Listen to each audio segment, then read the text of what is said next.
الشیطان الرجیم بسم اللہ الرحمن الرحیم زین للناس حب الشہوات من النساء والبنین والقناطیر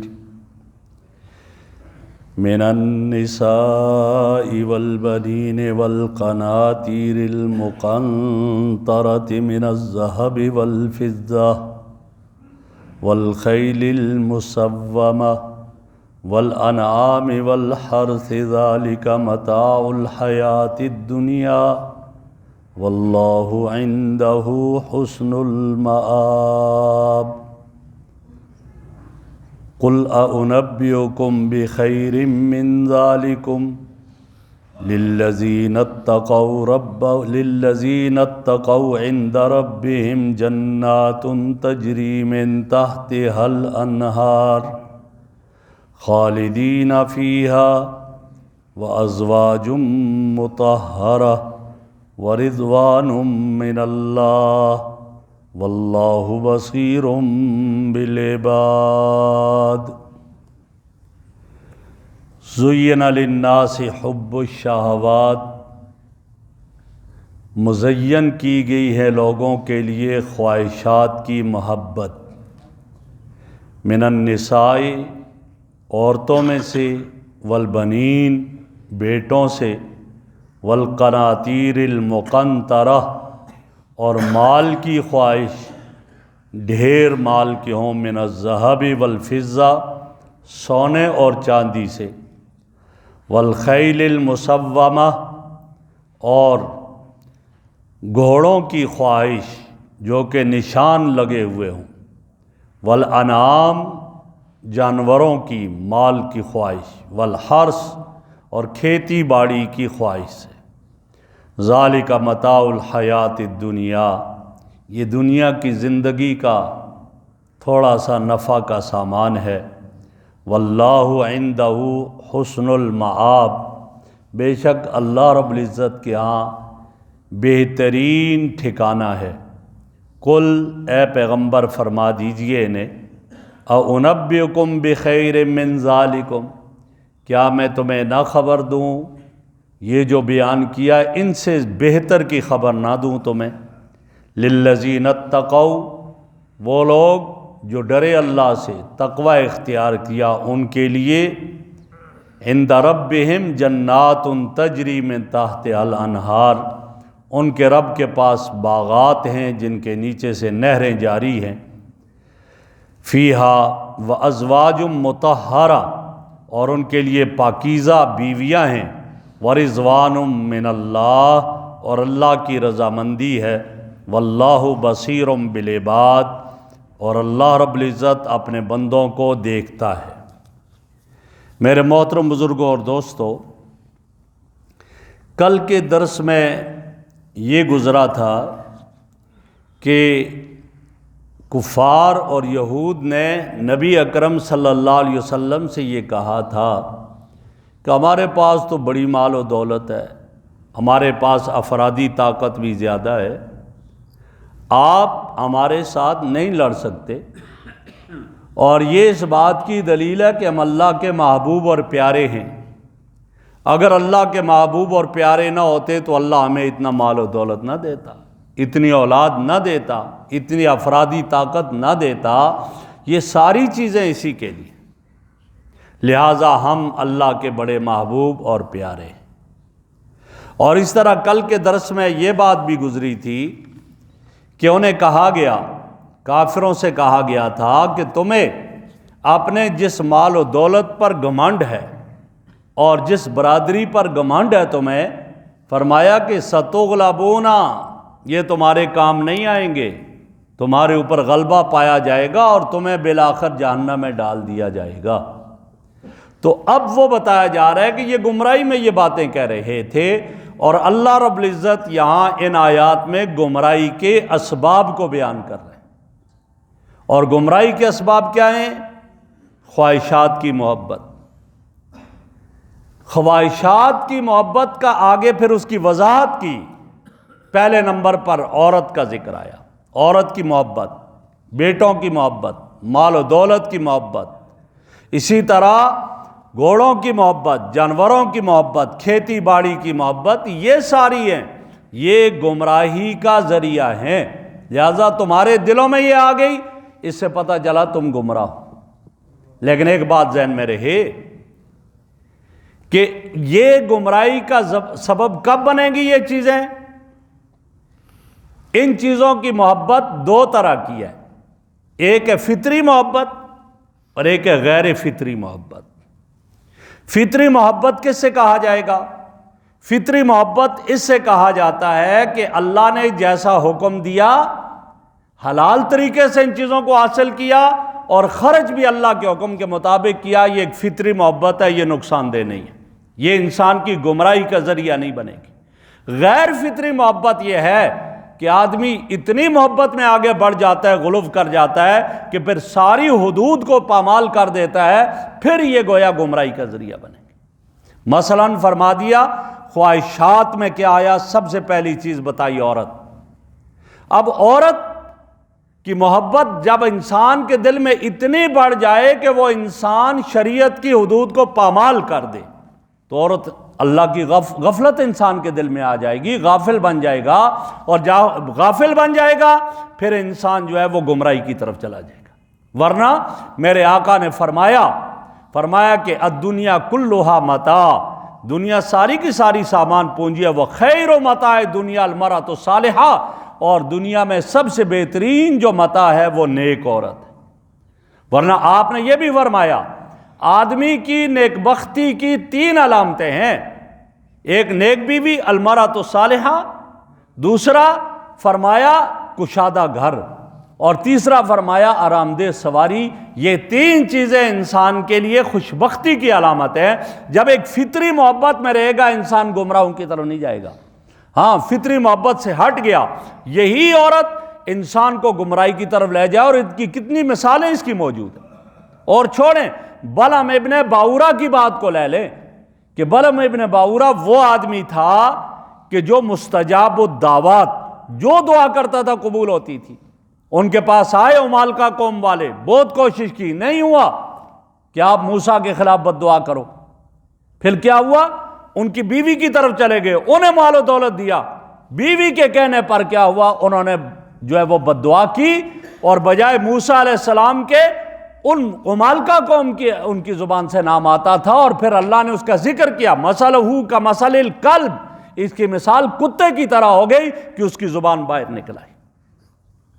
جہاں انسانوں کو بنانے میں ایک عورت کا کردار ہے، وہاں انسانوں کو تباہ کرنے میں بھی عورت کا کردار ہوتا ہے۔ تو یہی فرمایا کہ جب غیر فطری محبت عورت سے ہو جائے گی اور غیر فطری محبت میں گرفتار ہو جائے گا، پھر یہ انسان تباہی کی طرف چلا جائے گا، گمراہی کی طرف چلا جائے گا، پھر یہ گمراہ ہو جائے گا۔ تو یہ فرمایا، یہ مزین کر دیا۔ والبنین، اولاد، بیٹے، کافر بیٹوں سے محبت کرتے تھے، بیٹی گھر میں ہوتی تھی زندہ درگور کر دیتے تھے، ان سے نہیں۔ فرمایا یہ ان کی محبت، اور یہ انما اموالکم و اولادکم فتنہ، انہی کی وجہ سے تو آدمی تباہی کی طرف جاتا ہے۔ اور اولاد کی تربیت کر لے، نیک اولاد بن جائے تو آدمی کے لیے آخرت کا ذخیرہ بن جائے گی۔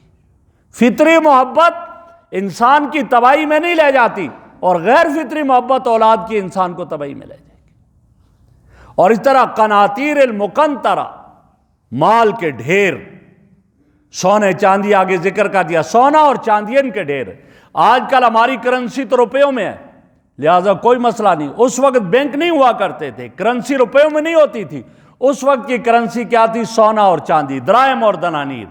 اب بینک میں نہیں، وہ لوگ اپنے گھروں میں ڈھیر لگاتے تھے، کسی بوری میں ڈال دیا، برتن میں ڈال دیا، ویسے محفوظ جگہ میں ڈھیر لگا دیے، بڑے بڑے ڈھیر لگے ہوتے تھے تو انہی میں سے اٹھا کر دیتے تھے۔ اس لیے یہاں ذکر کر دیا کہ سونے اور چاندی کے ڈھیر، یہ والخیل المسومہ، اور اس طرح ان کے لیے دلوں میں جو خواہش آئی اور ان کے لیے مزین کر دیا وہ گھوڑے جن پر نشان لگے ہوئے۔ گھوڑوں کی بڑی محبت تھی، اس وقت بہترین سواری یہی تھی۔ اور مسومہ کا معنی، ایک معنی یہ کیا کہ وہ گھوڑے خوبصورت، تو بڑے حسین خوبصورت گھوڑے ہوتے تھے، اور ایک معنی کیا مسومہ کا؟ نشان لگائے ہوئے، جو اصیل گھوڑا ہوتا تھا اس پر نشان لگا دیتے تھے اس کو کہ یہ اصیل ہے، دیکھنے والا سمجھتا تھا یہ اچھا نسلی گھوڑا ہے اور اصیل گھوڑا ہے، لہذا نشان لگے تھے۔ تو یہ ان کے لیے مزین کر دیا۔ والانعام اور جانور اونٹ، گائے، بکریاں ان لوگوں میں بہت زیادہ تھی۔ والحرث اور کھیتی باڑی، فرمایا ذالک متاع الحیات الدنیا، فرمایا تم ان پر غرور نہ کرو، ان پر فخر نہ کرو، یہ تو کیا ہیں؟ عارضی ہیں، متاع الحیات دنیا، جب تک تو زندہ ہے اس وقت تک یہ تیرا مال ہے، جب تو ختم لہذا ختم یہ بھی، اب تیرا مال نہ رہا۔ فرمایا آپ صلی اللہ علیہ وسلم نے، آدمی کہتا ہے میرا مال میرا مال میرا مال، بھائی جب تک یہ سانس ہے یہ تیرا مال ہے، تو مر گیا اب یہ دوسروں کا مال ہو گیا، اب تیرا نہ رہا، تیرا وہی ہے جو تو نے کھا لیا، پہن لیا یا آگے بیچ دیا، اللہ کے لیے خرچ کر دیا، اب یہ تیرا نہیں رہا، اب دوسروں کا رہا۔ اب یہ ورثہ لڑتے ہیں آپس میں، دے مار ایک دوسرے کو، قتل کر دیتے ہیں، یہ کیوں اس میں آ گیا، یہ اس طرح کیوں، بلکہ ابھی تک باپ کی ڈیڈ باڈی چارپائی پر پڑی ہوتی ہے اور پہلے ان کے یہ سلسلے شروع ہو جاتے ہیں۔ فرمایا یہ کیا ہے؟ یہ متاع الحیات الدنیا، یہ دنیا کی ایک پونجی ہے، لہٰذا یہ چیزیں دنیا کی زندگی میں فائدہ حاصل کرنے کا ذریعہ ہیں، لیکن اصل مقصود یہ نہیں۔ فرمایا اصل مقصود تو آخرت کی زندگی ہے، آخرت کی زندگی اصل مقصود ہے۔ اور فرمایا اگر ان چیزوں کی محبت میں آخرت سے غافل ہو گیا تو سخت نقصان والا سودا ہے، سخت خسارے والا سودا ہے۔ ہاں مسلمان ہے اور ان کو جائز طریقے سے حاصل کرتا ہے، شریعت کے مطابق خرچ کرتا ہے، تو فرمایا یہ پھر مال و دولت اس کے لیے بہت اچھا ہے، پھر کوئی عیب کی بات نہیں ہے، پھر اس کے لیے بہتر ہے۔ مطلقاً مال معیوب نہیں ہے، کیوں؟ اگر مطلقاً مال برا ہوتا، معیوب ہوتا تو اللہ اپنے نبیوں کو مال عطا نہ کرتے، اللہ نے تو انبیاء کو بھی دیا۔ میں نے عرض کیا غیر فطری محبت مال سے ہو جائے جو انسان کو گمراہ کر دے، یہ معیوب ہے، ورنہ تو مطلقاً مال معیوب نہیں۔ اللہ نے اپنے نبیوں کو اتنا نوازا، اتنا نوازا۔ حضرت ایوب علیہ السلام کے بارے میں آتا ہے کہ ان کے 3000 اونٹ تھے، 500 بیلوں کی جوڑیاں تھیں، یعنی 1000 بیل تھے، 500 جوڑیاں تھیں، 1000 بیل انہوں نے رکھے ہوئے تھے۔ اور اسی طرح بہت بڑا ان کا رقبہ تھا جس میں کاشتکاری کا کام ہوتا تھا۔ پھر جو ہے بڑی بڑی چراگاہیں جہاں یہ جانور جا کر چرتے تھے، اور ان کے پاس لوگوں کے وفود آتے، مہمان خانے الگ بنائے ہوتے، دسترخوان وسیع، ان پر خرچ کرتے، ان کی خدمت کرتے، ان کو کھلاتے پلاتے، عزت دیتے۔ فرمایا حضرت ایوب علیہ السلام ان لوگوں کو پھر دین بھی سکھاتے، مسائل بھی ان کو بتایا کرتے تھے۔ اللہ نے اتنا دیا۔ اللہ نے حضرت داؤد علیہ السلام کو دیا جنہیں خلیفۃ اللہ فی الارض کہا جاتا تھا، وہ اللہ نے حضرت سلیمان علیہ السلام کو اتنا عطا کیا کہ پورے روئے زمین پر حکومت کرنے والے حضرت سلیمان علیہ السلام تھے۔ تو اگر مطلقاً مال و دولت معیوب اور برا ہوتا تو اللہ اپنے نبیوں کو نہ دیتے، اللہ نے یہ دیا ہے، لیکن ہاں ان کو سامنے رکھ کر آدمی پھر انہی کو مطمع نظر بنا دے، ان کی محبت سے اللہ سے غافل ہو جائے، یہ غلط ہے اور یہ معیوب ہے، لہذا ایسا نہیں ہونا چاہیے۔ آگے ارشاد فرمایا واللہ عندہ حسن المآب، اللہ کے ہاں تو بہترین ٹھکانہ ہے، اور وہ کیا ہے؟ جنت ہے، جنت بہترین ٹھکانہ۔ اب جنت جب بہترین ٹھکانہ تو اللہ نے اپنے نبی سے فرما دیا میرے محبوب آپ نے کہے نا کہ میں تمہیں یہ جو چیزیں ہیں مال و دولت اور یہ محبتیں، میں تمہیں اس سے بہتر نہ بتا دوں؟ کیا اس سے بہتر ہے اور ہے کن کے لیے؟ کہا ان سے بہتر جو چیزیں ہیں، اور وہ کس کے لیے ہیں؟ وہ جنت ہے۔ اور جنت بھی کیسی؟ فرمایا اس طرح کی کہ جس کے نیچے سے نہریں جاری ہیں۔ آج ہمارے ہاں نہر جاری ہوتی ہے وہ گہرائی میں ہوتی ہے، لیکن جنت کی نہریں گہرائی میں نہیں ہوں گی، زمین کے اوپر ہوں گی۔ جنت کی نہریں صاف پانی کی ہوں گی، دودھ کی نہریں، شراب کی نہریں ہوں گی، شہد کی نہریں ہوں گی۔ فرمایا یہ جنت کی نہریں ہوں گی، اللہ وہاں یہ چیزیں عطا فرمائیں گے جہاں وہ جنت میں نہریں ہوں گی۔ فرمایا اس کے ساتھ ساتھ کیا؟ سکون کے لیے ازواج مطہرہ، پاکیزہ بیویاں۔ آج عورت ہے بیمار ہو جاتی ہے، لیکن وہ پاکیزہ، کیسی پاکیزہ؟ قرآن نے ذکر کیا، حضور نے فرمایا لا یبولون، پیشاب بھی نہیں کریں گے، ولا یتغوطون، اور ان کا کیا حال ہوگا؟ ان کی ناک سے ریزش بھی نہیں آئے گی، رینٹ نہیں آئے گی۔ فرمایا ولا یتمخطون، اور ان کے گلے سے بلغم نہیں آئے گی، کوئی نزلہ نہیں ہوگا، کوئی زکام نہیں ہوگا، کوئی بیماری نہیں ہوگی، کوئی کرونا نہیں ہوگا، کوئی وہاں پر ڈینگی نہیں ہوگی، کوئی بیماری نہیں ہوگی۔ وہ ایسی آج تو کیا حال ہے، بیماریاں ہی بیماریاں، ہر طرف کیا کیفیت، وہ نہیں نہ پیشاب نہ اور کچھ۔ پوچھا پھر کھائیں گے کیا؟ آپ نے فرمایا ایک جنتی 100 آدمیوں کے برابر کھانا کھائے گا، جنت کے میوے اس کو ملیں گے۔ اور پھر ہضم کیسے ہوگا؟ فرمایا اس کا ایک بہترین پسینہ، اور پسینے سے خوشبو کستوری کی طرح آئے گی اور وہ ایک دم میں ہضم ہو جائے گا۔ ایک ڈکار لے گا، ڈکار کی خوشبو کستوری کی طرح ہوگی اور ایک دم میں ہضم ہو جائے گا۔ آج ہم کھانا کھا کر ڈکار لیتے ہیں، ساتھ والا کہتا ہے یار منہ ادھر کر کے لو، منہ سے بو آ رہی ہے، لیکن وہاں کستوری والی خوشبو آئے گی۔ آج پسینہ ہمیں آتا ہے، ساتھ والا کہتا ہے یار مسجد میں آ رہے ہو، غسل کر کے کپڑے بدل کر آیا کرو، یہ کیا کرتے ہو؟ پیچھے والا صف والا اگلے کو کہتا ہے جب سجدہ کرتا ہے اس کے پاؤں کے سامنے، تو اس وقت کہتا ہے یار تمہارے پاؤں سے بدبو آ رہی ہے، دھو کر آیا کرو۔ اب کتنے بدبو ہے، لیکن وہاں یہ نہیں ہوگا، وہاں پاکیزہ مرد بھی ہو جائیں گے اور عورتیں بھی پاکیزہ ہوں گی۔ یہ کیفیت یہاں تو موسم میں پھل ہے، موسم گیا تو پھل بھی ختم۔ اب تو اگرچہ رکھتے ہیں، سٹوریج کرتے ہیں، لیکن وہ مزہ ہی ختم ہو جاتا ہے۔ لیکن وہاں بے موسم میں بھی پھل ہوں گے، وہاں کوئی نہیں، اور وہ پھل ختم بھی نہیں ہوں گے۔ ایک کھایا دوسرا اس کی جگہ لگ جائے گا، اور ایسا ہوگا کہ سمجھے گا میں نے پہلے کھایا ہی نہیں ہے۔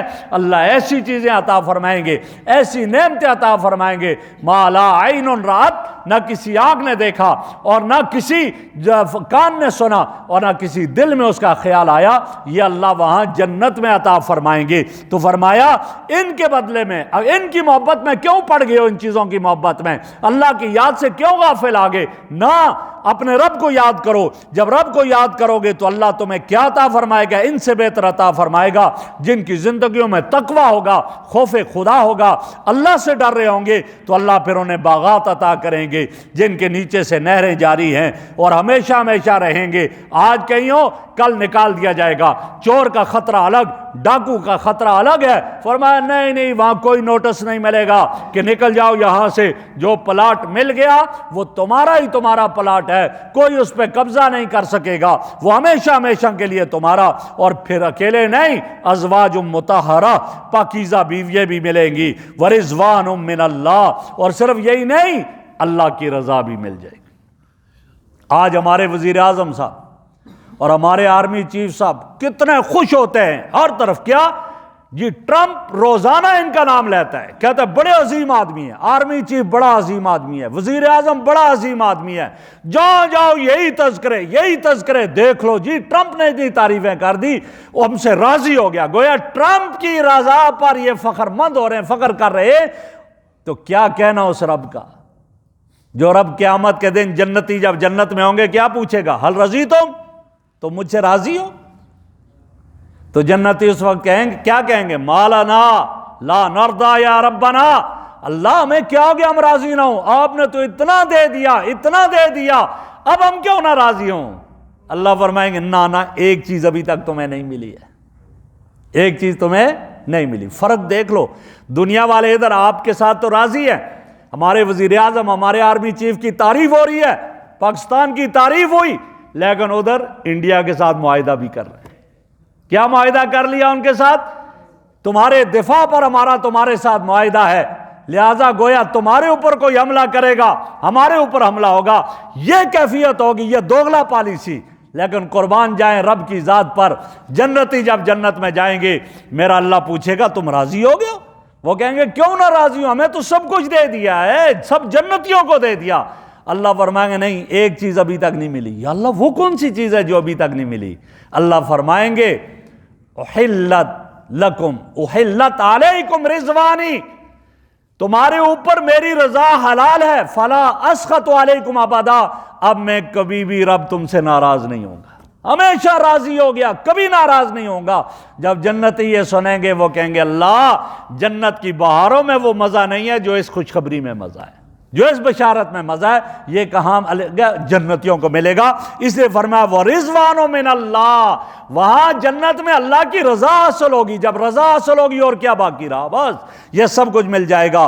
فرمایا وَاللَّهُ بَصِيرٌ بِالْعِبَادِ، اور اللہ رب العزت اپنے بندوں کو دیکھ رہا ہے، وہ کسی سنے سنائی پر فیصلہ نہیں کرے گا، وہ اپنی آنکھوں سے دیکھ رہا ہے، وہ اس کی نظروں میں ہے اور وہ سن رہا ہے، اس کے علم میں ہے۔ اس کا فیصلہ ایسا ہے کہ وہ اپنے فیصلے سے یو ٹرن بھی نہیں لے گا، اس کا جو فیصلہ ہے پکا پکا فیصلہ ہے، اسے کبھی بھی نہیں پیچھے ہٹے گا۔ یہ کن کے لیے؟ یہ جنتیوں کے لیے فیصلہ ہے۔ اللہ رب العزت ہمارا بھی شمار ان لوگوں میں فرما دے۔